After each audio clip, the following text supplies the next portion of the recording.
वर्ष आपण भारतीय जनता पार्टी रे थाई केमिति दल छाड़ी के आसी गले मु आपण मन आगे जे आपण एते संख्या अछंती को कहला चाहे मु दल छाड़ीला को दल मते छाड़ी सारितला भारतीय जनता पार्टी रे मते कहला को कोनोसी सुविधा नहीं भारतीय जनता पार्टी रे महिला मानक कोनोसी स्थान नहीं आपण माने आज मते चिन्हिचंती को काम जको आपण माने देखिचंती को स्तर रो काम करी प्रत्येक दिन माने निज को तिलक तिलक करी समर्पित करी जो दल पाई से दल रे मो पाई कोनोसी स्थान नथिला प्रधानमंत्री नरेंद्र मोदी कहले 33% महिला रिजर्वेशन भारतीय जनता पार्टी दे पारला की दे पारला की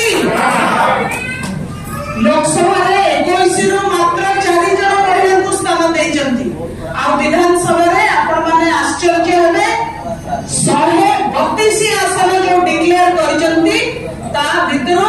मात्र 9 जन स्थान पाइचंती आपण माने हिसाब करंतु 132 जन रो 9 माने केते परसेंट होची 7% रु भी कम 7% महिला को स्थान देची भारतीय जनता पार्टी ए कथा कहबे कि हम आपण मान को पाको आसी केवल टीवी रे जो भाई कहला हम टीवी रे आपण